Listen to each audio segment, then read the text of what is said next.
प्रिय भक्तगण, आज हम आपको एक कथा का श्रवण करा रहे हूं जो सुनने मात्र से आपके जीवन में सुख, संपत्ति और धन की वर्षा होगी। तो चलिए कथा को प्रारंभ करते हैं। भगवान शिव माता पार्वती से कहते हैं, हे देवी, ये 8 महत्वपूर्ण सिद्धांत इंसान की गरीबी दूर कर देता है। भगवान शिव और माता पार्वती कैलाश पर्वत पर आपस में बातें कर रहे थे। वे अक्सर लंबे समय तक एक दूसरे से गप्पे मारा करते थे। माता पार्वती हमेशा भगवान शिव से तरह तरह के सवाल पूछती रहती थी, क्योंकि उसे नई बातें जानने की ललक हमेशा बनी रहती थी। एक रात की बात है, जब वे दोनों साथ में बैठे थे। काफी वक्त गुजर गया था। माता पार्वती को नींद नहीं आ रही थी। उसने भगवान शिव से कहा कि आज उसे बहुत बेचैनी महसूस हो रही है, क्योंकि बहुत देर हो गई है और अभी तक नींद नहीं आई। उसने भगवान शिव से कोई ऐसा उपाय बताने को कहा जिससे उसकी रात अच्छे से कट जाए और उसे नींद भी आ जाए। फिर भगवान शिव ने पूछा कि वह क्या करे जिससे उसकी रात सुनहरी हो जाए। फिर माता पार्वती कहती है कि आज उसे कोई ऐसी कहानी सुनाए जिसे सुनकर आनंद भी आए और ज्ञान भी मिले। फिर भगवान शिव कहते हैं कि वह आज उसे एक ऐसी कहानी सुनाने वाला है जिसे सुनकर कोई भी व्यक्ति गरीब नहीं रह सकता, और किन कार्यों से इंसान दरिद्र बनता है और कौन से काम उसे गरीबी में ही जीवन बिताने पर मजबूर कर देते हैं, जिससे वह कभी धनवान नहीं बन पाता। अगर उसने कहानी को अच्छी तरह से समझा और कहानी में बताए गए 8 महत्वपूर्ण सिद्धांतों को जीवन में अच्छी तरह से अपना लिया, तो उसे कभी भी गरीबी का सामना नहीं करना पड़ेगा। ये 8 सिद्धांत एक भिखारी को भी राजा बना सकता है और एक कंगाल को भी धनपति। इसलिए हे देवी, इस कहानी को बहुत ध्यान से सुने, क्योंकि इसमें बताई गई बातें इंसान के जीवन बदलने वाली है। जो भी व्यक्ति इन 8 सिद्धांतों का पालन करता है वह जल्दी ही अमीर बन सकता है। अगर आप ये कहानी सुन रहे हैं तो पूरा सुनिए। इस कथा को आधा अधूरा छोड़कर जाने की गलती मत करिएगा, क्योंकि इस पवित्र कथा को पूरा सुनने से मनचाहा फल की प्राप्ति होगी। इसीलिए इस कथा को पूरा सुने। आप शिव भक्त हैं तो भोलेनाथ का अनादर न करें। यह कहानी एक भाई और बहन की है। भाई बहन का रिश्ता कैसा होना चाहिए और एक भाई को अपनी बहन के प्रति कैसे व्यवहार करना चाहिए, बहन का भाई के प्रति और भाई का बहन के प्रति क्या कर्तव्य है, यह कहानी सुनने में बहुत रोचक है। इसलिए हे देवी, इसे पूरा सुनिएगा। फिर माता पार्वती कहती हैं, हे देवों के देव महादेव, आप कहानी सुनाई है, मैं इसे बहुत ध्यान से सुनूंगी। फिर भगवान शिव कहते हैं कि एक गांव में एक धनी सेठ रहता था, जिसके घर में किसी भी चीज की कमी नहीं थी। उसके घर में बस संतान की कमी थी, जिसे परमात्मा ने भी पूरा कर दिया था, क्योंकि उसके यहां जुड़वां बच्चे हुए थे, एक लड़की और एक लड़का। लड़की का नाम राधा और लड़के का नाम गोपाल रखा गया।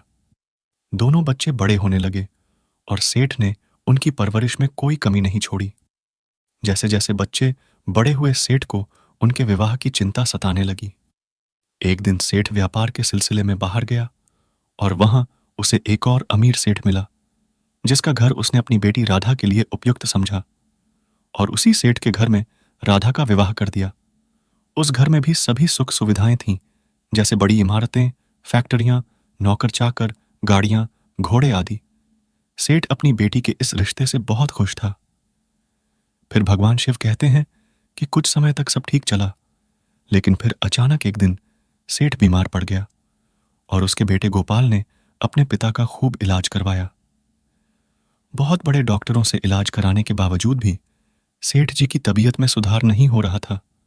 उनकी सारी संपत्ति धीरे धीरे बिक गई थी। उनकी हवेली, महल, धन दौलत, जो कुछ भी उनके पास था, सब उनकी दवाइयों में चला गया था। एक दिन सेठ जी ने अपने बेटे गोपाल को बुलाकर कहा कि उन्हें लगता है कि वे ज्यादा दिन तक नहीं रहेंगे और उनकी इच्छा है कि गोपाल उनकी मृत्यु से पहले शादी कर ले, क्योंकि वे अपनी बहू को देखना चाहते हैं। गोपाल इस बात को सुनकर दुखी हो गया और कहा कि वह तभी शादी करेगा जब आप स्वस्थ हो जाएंगे। लेकिन सेठ जी ने उसे अब भी शादी करने को कहा। फिर गोपाल की शादी एक गरीब घर की लड़की रुक्मणी से हो गई, जो बहुत ही सुशील थी। शादी के कुछ दिनों बाद ही सेठ जी का देहांत हो गया और जो भी थोड़ा बहुत धन बचा था वह उनके अंतिम संस्कार में लग गया। गोपाल और रुक्मणी अब पूरी तरह से निर्धन हो गए थे और उनकी हवेली भी बिक चुकी थी। इसलिए उन्होंने गांव के बाहर एक झोपड़ी बनाकर रहना शुरू कर दिया, जहां कभी उनके आदेश पर नौकर चाकर चलते थे। आज वे दूसरों के घर में काम करके अपना और अपने परिवार का पेट पाल रहे थे। जब यह बात गोपाल की बहन राधा को पता चली तो उसे बहुत दुख हुआ कि उसका भाई अब बहुत गरीब हो चुका है और उसके पास कुछ भी नहीं बचा है। अब वह गांव के किनारे एक झोपड़ी बनाकर रहता है और मजदूरी करके अपने और अपने परिवार का गुजारा करता है। इसी बीच उसे अपने भाई के प्रति ईर्ष्या होने लगी, उससे नफरत हो गई। वह सोचने लगा कि उसका भाई इतना गरीब कैसे हो सकता है, जबकि उसकी बेटी की शादी एक धनी परिवार में हुई थी और उसके पास धन की कोई कमी नहीं थी। उसके घर में नई नई चीजें थीं, लेकिन उसका भाई गरीब था क्योंकि पिता की बीमारी में उसका सारा धन खर्च हो गया था। वह गांव के बाहर एक झोपड़ी में रहता था। उसकी बहन बहुत अमीर थी। उसके भाई की स्थिति ऐसी थी कि जिस दिन उसे मजदूरी मिलती उसी दिन उसका खर्च चलता था। वह दिन भर दूसरों के खेतों में काम करता और कभी कभी अतिरिक्त मजदूरी भी करता था। उसके पास कोई धन संपत्ति नहीं थी। वह रोज कमाता और अपने परिवार का पालन पोषण करता था। जिस दिन उसकी कमाई होती उसी दिन उसके घर में चूल्हा जलता और जिस दिन काम नहीं मिलता उस दिन चूल्हा भी नहीं चलता था। उसकी पत्नी भगवान शंकर की बहुत बड़ी भक्त थी। वह नियम, कर्म और धर्म का पालन करने वाली थी। उसका नाम रुक्मणी था और उसके कर्म भी उसके नाम के अनुरूप थे। किसी भी परिस्थिति में वह भगवान शंकर की पूजा करना नहीं भूलते थी। वह रोज मंदिर जाती थी। पहले मंदिर की सफाई करती और फिर पूजा करती थी। उसे भगवान भोलेनाथ पर इतना विश्वास था कि उसे अपनी गरीबी से कभी शिकायत नहीं होती थी और वह पूजा पाठ में कभी कमी नहीं रखती थी। इसलिए उसके बच्चे भले ही गरीब थे, लेकिन उनमें संस्कार भरे हुए थे। रुक्मणी अपने पति गोपाल के साथ थोड़े में ही संतोष करके बहुत खुश रहती थी। दूसरी ओर उसके पति की बहन राधा, जो बहुत अमीर थी, उसे अपने धन पर बहुत घमंड था। राधा को अपने भाई गोपाल की गरीबी के कारण उसके साथ परमात्मा के बनाए गए संबंधों में भी शर्म आती थी। उसे लगता था कि उसका भाई उसके स्तर का नहीं है और वह उससे और उसके परिवार से मिलना भी पसंद नहीं करती थी। गोपाल के बहन राधा के यहाँ शादी थी और उसने सभी रिश्तेदारों को बुलाया, लेकिन गोपाल को उसकी गरीबी की वजह से नहीं बुलाया। यह कहावत है कि गरीब के कोई रिश्तेदार नहीं होते, जबकि अमीर के बहुत होते हैं। गोपाल के साथ भी ऐसा ही हुआ। पहले राधा अपने भाई पर जान छिड़कती थी, लेकिन अब उसकी गरीबी के कारण उसे शादी में नहीं बुलाया गया। जब गोपाल को दूसरों से शादी के बारे में पता चला तो उसे बुरा लगा, लेकिन उसने अपनी पत्नी रुक्मणी से बोला कि उसे शादी में जाना है। रुक्मणी ने कहा कि राधा ने तो निमंत्रण नहीं भेजा, न ही कोई पत्र या कार्ड आया है, हमें आमंत्रित नहीं किया गया। इस पर गोपाल ने कहा कि उसकी बहन ने उसे बुलाया है और वह जाएगा, क्योंकि भाई बहन का रिश्ता बहुत पवित्र होता है। गोपाल ने अपनी पत्नी रुक्मणी से झूठ बोला और अपनी सामर्थ्य के अनुरूप जितना भी संभव हो सका वह सब कुछ लेकर अपनी बहन के ससुराल की ओर चल पड़ी रहा।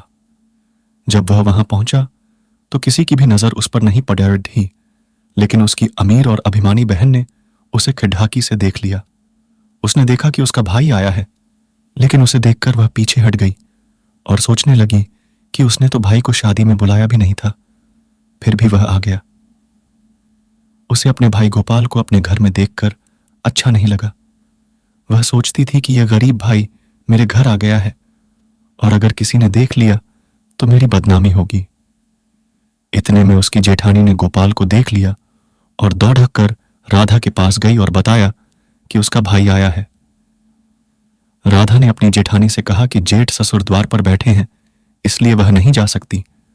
उसने जेठानी से कहा कि वह जाकर उसके भाई को बुला लाए और उसे बताए कि उसका भाई कैसा दिख रहा है, क्या पहने हुए है और क्या सामान लाया है। जेठानी ने बताया कि गोपाल बहुत ही पुराने और गंदे कपड़े पहने हुए हैं और उसके हाथ में एक मैला थैला है। यह सुनकर राधा ने कहा कि वह उस घर के पीछे के दरवाजे से अंदर बुला ले। जेठानी ने ऐसा ही किया और गोपाल को पीछे के दरवाजे से अंदर भेज दिया। इस दौरान गोपाल सोच रहा था कि वह बहुत दिनों बाद अपनी बहन से मिलने जा रहा है। जब राधा उससे मिलेगी तो उसे मिलकर बहुत खुशी होगी। परंतु धन के अहंकार में अंधी राधा ने अपने भाई गोपाल की भावनाओं को नहीं पहचाना। जब भाई घर आया तो उसने उसे पानी तक नहीं पूछा और न ही बैठने को कहा। अपनों के साथ ऐसा अपमान नहीं किया जाना था। राधा ने उससे यह भी नहीं पूछा कि उसका हाल कैसा है, परिवार में सबकी स्थिति क्या है, उसकी भाभी और भतीजे कैसे हैं। उल्टे उसने उससे कहा कि तुम्हें यहां किसने बुलाया है, तुम यहां क्यों आए हो। वह अपने भाई को ताने मारने लगी और कहने लगी कि तुम इस फटे हाल में हमारे यहां आए हो। तुम्हारे आने से अगर किसी की नजर तुम पर पड़ी और उसने समझा कि यह मेरा भाई है तो मेरी बड़ी बेइज्जती होती। तुमने मेरी सारी इज्जत बर्बाद कर दी। तब भाई गोपाल ने कहा कि बहन राधा, मुझे तुमसे मिलने का बहुत मन था, लेकिन मुझे नहीं पता था कि तुम मुझे देखकर खुश नहीं होगी। बहन राधा ने कहा कि ठीक है, अब तुम आ ही गए हो तो मेरे साथ घर में चलो। यह कहकर वह अपने भाई को एक कमरे में ले गई और उसे वहां बंद कर दिया। कहती है कि जब तक मैं ना कहूं तुम इस कमरे से बाहर नहीं निकलना। बेचारा गोपाल वहां दूर से गया था, प्यासा था, लेकिन बहन ने उसकी कोई खबर नहीं ली, न ही उसका हाल पूछा। इस तरह 2 दिन बीत गए। न तो बहन ने दरवाजा खोला और न ही भाई से कुछ कहा। शादी में जितने भी रिश्तेदार आए थे, घर मेहमानों से भरा हुआ था। अतिथि विविध प्रकार के व्यंजनों का आनंद ले रहे थे, परंतु कमरे में कैद गोपाल, जो उसका अनुज था, भूख और प्यास से व्याकुल था। जब उससे सहन नहीं हुआ तो उसने दरवाजा खटखटाना आरंभ किया। दरवाजे पर दस्तक की ध्वनि सुनकर उसकी बहन राधा के भांजे की पत्नी ने दरवाजा खोला और वह बिना राधा से मिले और किसी को कुछ बताए चुपचाप पिछले दरवाजे से बाहर निकल गया। उसे यह एहसास हो गया था कि राधा उससे मिलना नहीं चाहती और न ही वह भाई बहन के रिश्ते को निभाना चाहती है। वह धन के अभिमान में डूबी हुई थी। उसे अपने धन का इतना गर्व था कि वह अपने गरीब भाई का सम्मान नहीं करना चाहती थी। गोपाल बेचारा 2 दिन से अन्न जल के बिना था। वह उसी अवस्था में वहां से निकलकर अपने घर की दिशा में बढ़ चला, परंतु भूख प्यास के कारण उसके कदम रास्ते में डगमगाने लगे। वह चलते चलते कभी बैठ जाता और फिर उठकर चल देता। इस तरह वह आधे रास्ते तक पहुंच गया और भूख प्यास से उसकी हालत और भी बिगड़ती जा रही थी। हर कदम उसके लिए बहुत कठिन हो रहा था और वह लगभग बेहोशी की हालत में था। अंत में जब वह सहन नहीं कर पाया तो बेहोश होकर गिर पड़ा। भक्तों का सदैव ध्यान रखने वाले भगवान शिव और माता पार्वती यह सब देख रहे थे। माता पार्वती ने शिवजी से कहा, देखो स्वामी, भक्त बेहोश हो गया है, हमें उसके पास जाकर देखना चाहिए। उसकी पत्नी हमारी अनन्य भक्त है और नियमित रूप से हमारी पूजा करती है। वह हमारी पूजा के बिना कभी भोजन नहीं करती। गोपाल और उसकी पत्नी बहुत ही सुशील हैं। अगर यह भोजन और पानी के बिना रहेगा तो मर जाएगा। हमें इसकी सहायता करनी चाहिए। अगर हम मदद नहीं करेंगे तो इसके प्राण निकल जाएंगे। फिर भगवान शिव कहते हैं, हे देवी, आप चिंता न करें, हम इसके पास चलते हैं। भगवान शिव ने झटपट एक साधु का वेश धारण किया और देवी पार्वती ने एक वृद्ध महिला का रूप लिया और वे दोनों गोपाल के पास पहुंच गए। देवी पार्वती ने गोपाल के सिर पर हाथ रखा और उसे सहलाने लगी। उन्होंने गोपाल के सिर को अपनी गोद में रखा और कहा, बेटा, अपनी आंखें खोलो। भगवान शिव और देवी पार्वती की कृपा से गोपाल की बेहोशी छंट गई और उसने अपनी आंखें खोल दी। जब उसने अपनी आंखें खोली तो उसने एक वृद्ध महिला को अपने पास पाया और पूछा, आप कौन हैं और मुझे इस तरह से अपनी गोद में क्यों लिए हुए हैं? वह वृद्ध महिला, जो देवी पार्वती थी, ने कहा, मैं इसी वन में रहती हूं। बेटा, जब मैंने तुम्हें गिरते हुए देखा तो मैं तुम्हारी मदद करने के लिए आ गई। उन्होंने पूछा, बताओ, तुम्हें क्या परेशानी है? वृद्ध महिला की बात सुनकर बेचारा गोपाल फूट फूट कर रोने लगा। वह इतना रोया कि जब उसका सिर देवी पार्वती की गोद में था तो उनकी गोद भीग गई। देवी पार्वती ने पूछा, बेटा, तुम क्यों रो रहे हो? तब गोपाल ने कहा, माँ, मैं अपनी बहन राधा के घर बड़े प्यार से मिलने गया था। हम भाई बहन साथ रहते थे, लेकिन अब मैं गरीब हूँ और वह अमीर है। मेरी बहन के घर में शादी थी। उन्होंने मुझे शादी का कोई न्योता नहीं दिया, पर भाई होने के नाते मैंने वहां जाना जरूरी समझा। इसलिए मैंने जो भी मुमकिन हो सका सारे उपहार लेकर मेरी बहन के घर पहुंच गया। लेकिन वहां मेरी बहन ने मेरे साथ बहुत बुरा बर्ताव किया। उसने मुझे एक कमरे में बंद कर दिया। मैं यह बात किसी को बता भी नहीं सकता था। फिर मैंने अपनी सारी आपबीती उस बुजुर्ग माँ को सुना दी और रोते हुए कहा कि जब मैं घर वापस जाऊंगा तो मेरी पत्नी रुक्मणी और बच्चे मुझसे पूछेंगे कि शादी से क्या लेकर आया हूं, तो मैं उन्हें क्या जवाब दूंगा। इसी चिंता से मेरा दिल बैठा जा रहा है। फिर भगवान शिव साधु रूप में कहते हैं, बेटा, ये 8 महत्वपूर्ण सिद्धांत इंसान की गरीबी दूर कर देता है। पहली बात यह है कि इंसान को हमेशा सचेत रहना चाहिए कि गरीबी का मुख्य कारण उसकी नासमझी है। इसलिए उसे ज्ञान हासिल करना चाहिए ताकि वह गरीबी को दूर कर सके और धनवान बन सके। दूसरी बात, जो व्यक्ति समय का इंतजार करता है और कुछ नहीं करता, वह हमेशा गरीबी में ही रहता है, क्योंकि बिना प्रयास के किस्मत नहीं बदलती। इसलिए अगर धनवान बनना है तो मेहनती बनो और समय का सही उपयोग करो। तीसरी बात, जो व्यक्ति आलस्य में लिप्त रहता है और उसे छोड़ नहीं पाता, वह हमेशा गरीबी में ही रहता है और कभी अमीर नहीं बन पाता। इसीलिए अगर अमीर बनना है तो आलस्य छोड़ो। चौथी बात, इस दुनिया में गरीबी से बड़ा कोई श्राप नहीं है। इसे सिर्फ ज्ञान प्राप्त करके ही मिटाया जा सकता है और यह काम आपको खुद करना होगा। पांचवी बात, अगर गरीबी को दूर करना है तो समय को दोष देना बंद करो और दूसरे पर निर्भर न बनो। कर्म करके और मेहनत करके गरीबी को दूर करो। छठी बात, जो व्यक्ति कभी कर्म नहीं करता और केवल भाग्य पर भरोसा करता है, वह हमेशा गरीब रहता है। सातवीं बात, जो व्यक्ति मूर्ख और अज्ञानी होता है, गरीबी उसे ही परेशान करती है। जिस तरह युद्ध में बिना हथियार के जीत नहीं हो सकती, उसी तरह बिना ज्ञान के गरीबी को पराजित नहीं किया जा सकता। आठवीं बात, पैसों के बाजार में इंसान की तहजीब बदल गई है। धन से जुड़े रिश्ते ही टिकते हैं और जो गरीब हैं उनसे कोई रिश्ता नहीं रखना चाहता। यह सुनकर माता पार्वती, जो बुजुर्ग औरत के रूप में थी, ने कहा कि बेटा, तुम चिंता मत करो, अभी थोड़ी देर में मैं सब इंतजाम कर दूंगी। मेरा एक बगीचा है, यहां से थोड़ी दूर पर है। तुम उस बगीचे में चलो, वहां बहुत सारे तरह तरह के फल फूल हैं। जो फल तुम्हें अच्छे लगे उन्हें चुन लो और जितना भी सामान हो उसे अपने बैग में भरकर घर ले जाओ। गोपाल ने कहा कि आप सही कह रही हो, मैं यही करूंगा। उस वृद्धा की सलाह मानकर गोपाल ने वहां उपलब्ध सभी फलों को तोड़ा, जिसमें तरबूज और खीरे भी शामिल थे, और अपने घर की ओर चल पड़ा। चलते चलते काफी समय बीत गया, क्योंकि रास्ता लंबा था। जब वह घर पहुंचा तो उसकी पत्नी और बच्चे उसे देखकर दौड़े और सोचने लगे कि पिताजी ने जरूर कुछ अच्छा सामान लाया होगा, क्योंकि उनका बैग भरा हुआ दिख रहा था।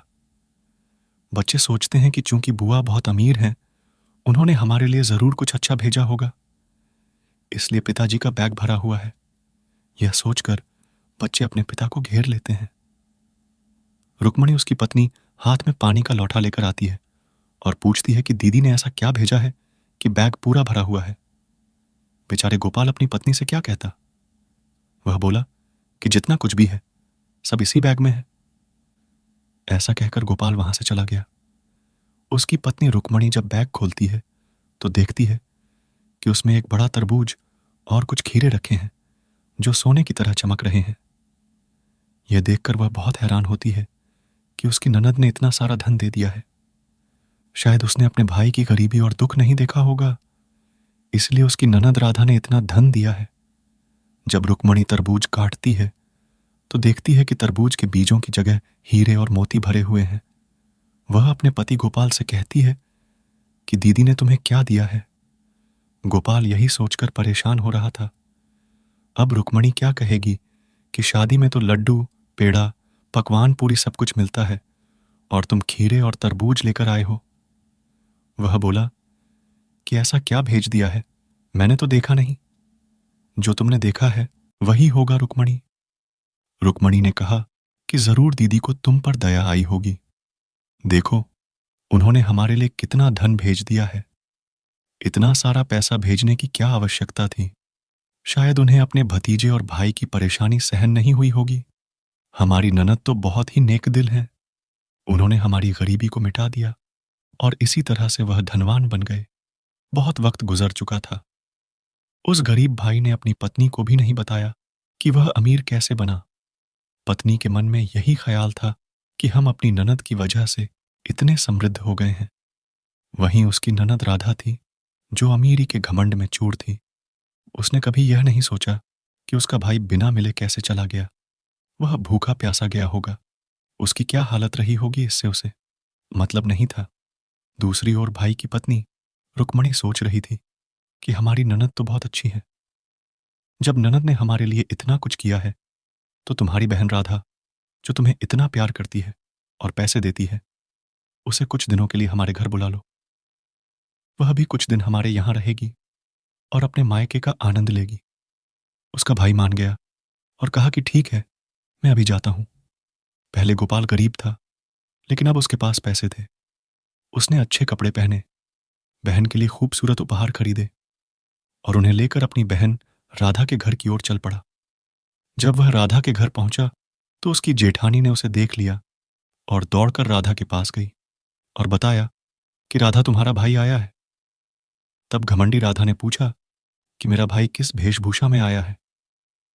उसकी जेठानी ने कहा कि तुम्हारा भाई तो रेशम के कपड़े पहने हुए है और बहुत सारे शानदार उपहार लेकर आया है। देखने में तो वह किसी राजा की तरह लग रहा है। फिर वह बोली कि जेठ जी दरवाजे पर नहीं होते तो मैं बाहर जाकर भैया भैया कहते हुए अपने भाई को अंदर ले आती हूं और उसका सम्मान करती हूं। यह देखकर गोपाल सोचने लगा कि उसकी बहन में कितना परिवर्तन आ गया है। पहले जब मेरे पास पैसे नहीं थे और मैं गरीब था, तो बहन ने मुझे पहचानने से भी इनकार कर दिया था। उसने मुझसे पानी तक नहीं पूछा था। और अब जब मेरे पास धन है, तो वह मेरी कितनी आव भगत कर रही है। लेकिन गोपाल ने अपनी बहन से इस बारे में कुछ नहीं कहा। बहन ने कहा कि मेरी भाभी मुझे बुला रही हैं और तुझे कुछ दिनों के लिए मेरे घर आने के लिए कह रही हैं। तब बहन ने कहा कि हाँ भाई, मुझे भी अपने मायके जाए हुए काफी समय हो गया है। मैं भी चलने को तैयार हूं। इस तरह वह अपने मायके जाने के लिए तैयार हो गई और जब वह अपने भाई गोपाल के घर पहुंची, तो उसके घर परिवार और शान शौकत को देखकर हैरान रह गई। वह हैरान हो जाती है। उसकी भाभी, जो कि सुशील थी, उनका बहुत सम्मान करती है और उनकी खूब सेवा करती है। उसे पता था कि जो कुछ भी आज उसके पास है, वह सब उसकी ननद की वजह से है। वे इतने धनी बन गए हैं, उनके पास पैसा आ गया है और उनके कठिन दिन बीत चुके हैं। वह सारा श्रेय अपनी ननद को देती हैं, क्योंकि उसे यकीन था कि उसकी ननद ने ही उनकी मदद की है और इसीलिए उन्होंने सोने के तरबूज और हीरे मोती भेजे थे। अगर उसकी ननद मदद नहीं करती, तो वे गरीबी में ही अपना जीवन बिता देते। इसी सोच के साथ अब वह अपनी ननद की हर इच्छा पूरी करती हैं। जब भी उसकी ननद कोई साड़ी या कुछ और खरीदना चाहती है, उसकी भाभी उसकी हर फरमाइश पूरी कर देती है। जब राधा के ससुराल जाने का समय आया, तो उसका भाई कहने लगा कि वह उसे विदा करेगा, लेकिन पहले वह एक जोड़ी जूते बनवाना चाहता है। वह जूते बनवाने के बाद ही अपनी बहन को ससुराल भेजेगा। यह कहकर गोपाल मोची के पास गया और उससे एक बोलने वाली जोड़ी जूते बनवाने को कहा। मोची ने कहा कि इसके लिए उसे बहुत सारा पैसा और समय देना होगा। गोपाल ने कहा कि वह ऐसी जूती चाहता है जो बोल सके। गोपाल ने मोची से कहा कि जब भी उसकी बहन जूती पहनकर चले, तो जूती को 8 खास बातें बोलनी चाहिए। इसके बाद गोपाल ने मोची को वह 8 ज्ञान की बातें बताई। मोची ने कहा कि जब हम यह जूतियां बनाकर दोगे और आपकी बहन इन्हें पहनकर चलेगी, तो उसे एहसास होगा कि उसे पैसों के घमंड में आकर अपने भाई का अपमान नहीं करना चाहिए था और उसने अपने भाई के साथ गलती की है। गोपाल मोची से जूते का ऑन ऑर्डर देकर घर लौटा और अपनी बहन से बोला, बहन, तुम्हें 2 दिन और यहां ठहरना पड़ेगा। इसके बाद तुम जा सकती हो, जब तुम्हारे जूते तैयार हो जाएंगे। बहन ने जवाब दिया, ठीक है भैया, मैं रुक जाऊंगी। 2 दिन बाद जब जूते बनकर आए तो राधा बहुत खुश हुई। जूतों पर बहुत सुंदर कारीगरी की गई थी और उनमें हीरे और मोती जड़े गए थे। जूते पहनते ही उनसे आवाज आई कि गरीबों का कोई रिश्ता नहीं होता, गरीबों के कोई रिश्तेदार नहीं होते। भाई बहन का रिश्ता भी अमीरी और गरीबी जाना जाता है। उस समय बहन ने अपने भूखे भाई को घर से निकाल दिया। जब भी वह जूते पहनती उसे आवाज सुनाई देती कि गरीबी में कोई रिश्ता नहीं होता, गरीब का कोई नाता नहीं होता। जब राधा इस आवाज को सुनती तो उसे अपने किए पर बहुत शर्म आती और वह लज्जित हो जाती। वह जूते से तरह तरह की बातें सुनती। जूते की यह बातें उसके भाई की पत्नी ने भी सुन ली। उसने अपने पति से पूछा कि जूते क्या कह रहे हैं, मुझे कुछ समझ नहीं आ रहा। फिर रुक्मणी ने कहा कि बहन के घर जाने का समय आ गया। जब बहन विदा होकर जा रही थी तो रुक्मणी को एहसास हुआ कि उसने अपने भाई गोपाल के साथ गलत व्यवहार किया है। जब भाई उसके घर पहुंचा तो उसके साथ भी क्या बुरा बर्ताव किया गया था। अब राधा को अपने किए पर पछतावा हो रहा था। जब राधा विदा होकर चली गई तो उसने फिर से वही जूते पहने और जूते फिर से वही बातें कहने लगे कि गरीब का कोई रिश्ता नहीं होता, अमीरी और गरीबी का ही सारा रिश्ता होता है। और बहन ने अपने भाई को घर से निकाल दिया। अमीर बहन और गरीब भाई के बीच कोई रिश्ता नहीं होता, इस दुनिया में सिर्फ पैसे का रिश्ता होता है। बहन के दिल में भी यह सुनकर बुरा लगा और अपने ससुराल आ गई। रुक्मणी ने अपने पति से कहा कि जरूर कुछ बात है जो तुम मुझसे छुपा रहे हो। रुक्मणी ने जब गोपाल से पूछा तो गोपाल ने कहा कि मैं तुमसे कुछ नहीं छुपा रहा हूं, लेकिन वह बोली कि तुम मुझसे जरूर कुछ छुपा रहे हो। रुक्मणी ने जब जानने की कोशिश की और पूछा कि इन जूतों का राज क्या है, तब गोपाल ने कहा कि हमारे पास कुछ नहीं है, मैं बहुत गरीब था, मेरे पहनने के कपड़े भी पुराने और फटे हुए थे। जब मैं अपनी बहन के घर उसकी ननद की शादी में गया तो उसने मुझे तुच्छ समझा, मुझे कोई सम्मान नहीं मिला। मेरी बहन राधा ने मुझसे पानी तक नहीं पूछा और मुझे एक कमरे में बंद कर दिया। मैं 2 दिन तक उसी कमरे में भूखा प्यासा पड़ा रहा। फिर जब मेरी बहन की बहू ने कमरा खोला, मैं वहां से निकला और चला आया। मेरे मन में बार बार यही ख्याल आ रहा था कि गरीब और अमीर का कोई रिश्ता नहीं होता, चाहे वह भाई बहन का हो या कोई और। वहां से निकलकर जब मैं जंगल में पहुंचा और बेहोश होकर गिर पड़ा तो एक बुजुर्ग महिला और एक साधु बाबा वहां आए। उन्होंने मुझे पानी पिलाया और मैंने उन्हें अपनी आपबीती सुनाई। मैंने उनसे कहा कि मैं अपनी पत्नी और बच्चों को क्या मुंह दिखाऊंगा, क्योंकि मेरी बहन ने मुझे कुछ नहीं दिया।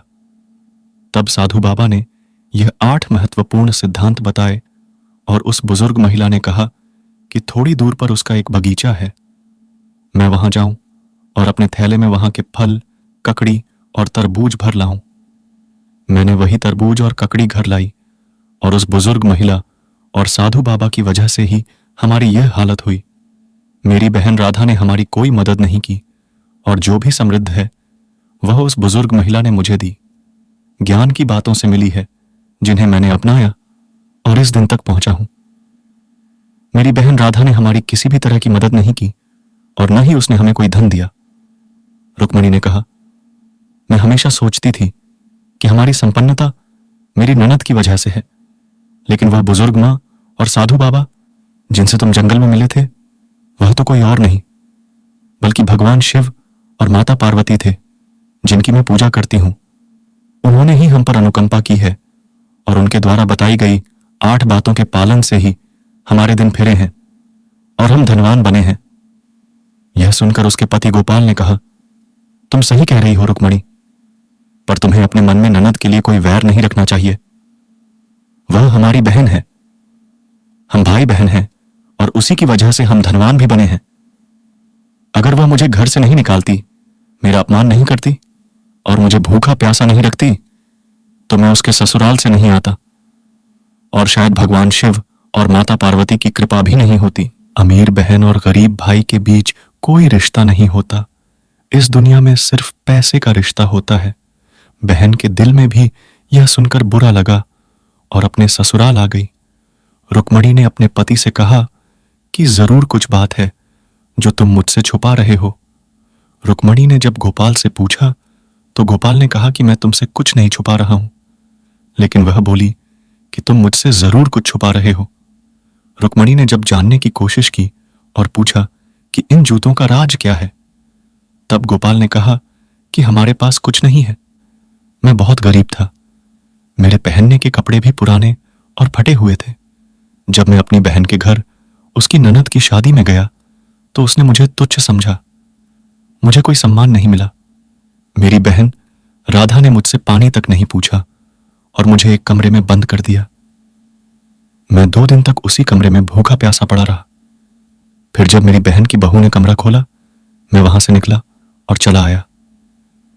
मेरे मन में बार बार यही ख्याल आ रहा था कि गरीब और अमीर का कोई रिश्ता नहीं होता, चाहे वह भाई बहन का हो या कोई और। वहां से निकलकर जब मैं जंगल में पहुंचा और बेहोश होकर गिर पड़ा तो एक बुजुर्ग महिला और एक साधु बाबा वहां आए। उन्होंने मुझे पानी पिलाया और मैंने उन्हें अपनी आपबीती सुनाई। मैंने उनसे कहा कि मैं अपनी पत्नी और बच्चों को क्या मुंह दिखाऊंगा, क्योंकि मेरी बहन ने मुझे कुछ नहीं दिया। तब साधु बाबा ने यह 8 महत्वपूर्ण सिद्धांत बताए और उस बुजुर्ग महिला ने कहा कि थोड़ी दूर पर उसका एक बगीचा है, मैं वहां जाऊं और अपने थैले में वहां के फल, ककड़ी और तरबूज भर लाऊं। मैंने वही तरबूज और ककड़ी घर लाई और उस बुजुर्ग महिला और साधु बाबा की वजह से ही हमारी यह हालत हुई। मेरी बहन राधा ने हमारी कोई मदद नहीं की और जो भी समृद्ध है वह उस बुजुर्ग महिला ने मुझे दी। ज्ञान की बातों से मिली है जिन्हें मैंने अपनाया और इस दिन तक पहुंचा हूं। मेरी बहन राधा ने हमारी किसी भी तरह की मदद नहीं की और न ही उसने हमें कोई धन दिया। रुक्मिणी ने कहा, मैं हमेशा सोचती थी कि हमारी संपन्नता मेरी ननद की वजह से है, लेकिन वह बुजुर्ग मां और साधु बाबा जिनसे तुम जंगल में मिले थे, वह तो कोई और नहीं बल्कि भगवान शिव और माता पार्वती थे, जिनकी मैं पूजा करती हूं। उन्होंने ही हम पर अनुकंपा की है और उनके द्वारा बताई गई 8 बातों के पालन से ही हमारे दिन फिरे हैं और हम धनवान बने हैं। यह सुनकर उसके पति गोपाल ने कहा, तुम सही कह रही हो रुक्मणी, पर तुम्हें अपने मन में ननद के लिए कोई वैर नहीं रखना चाहिए। वह हमारी बहन है, हम भाई बहन हैं और उसी की वजह से हम धनवान भी बने हैं। अगर वह मुझे घर से नहीं निकालती, मेरा अपमान नहीं करती और मुझे भूखा प्यासा नहीं रखती, तो मैं उसके ससुराल से नहीं आता और शायद भगवान शिव और माता पार्वती की कृपा भी नहीं होती।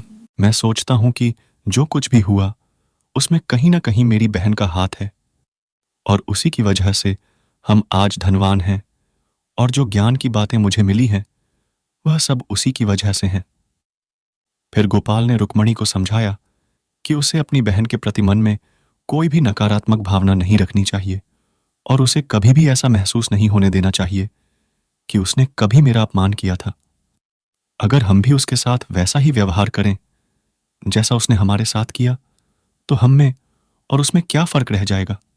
रुक्मणी पत्नी ने कहा कि आप चिंता न करें, ऐसा कभी नहीं होगा। भगवान ने हमें इतनी संपत्ति और इतनी अच्छी शिक्षाएं दी हैं जिन्हें सुनकर कोई भी अपनी गरीबी मिटा सकता है और आप दूसरों की मदद भी कर सकते हैं। लेकिन हमने अपने गरीबी के दिन नहीं भुलाए हैं। मुझे याद है, अगर बहन ने ऐसा किया है तो हम हमेशा उसका सम्मान करेंगे।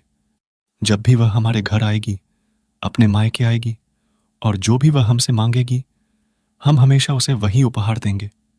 उस दिन के बाद उन दोनों का भगवान शिव और माता पार्वती में गहरा विश्वास जाग गया और उन्होंने भगवान शंकर और भोलेनाथ की मूर्ति के सामने जाकर दंडवत प्रणाम किया और कहा, भोलेनाथ, आपने मुझ पर बड़ी कृपा की है और जो भी इस कहानी को सुने उस पर भी आप कृपा करें।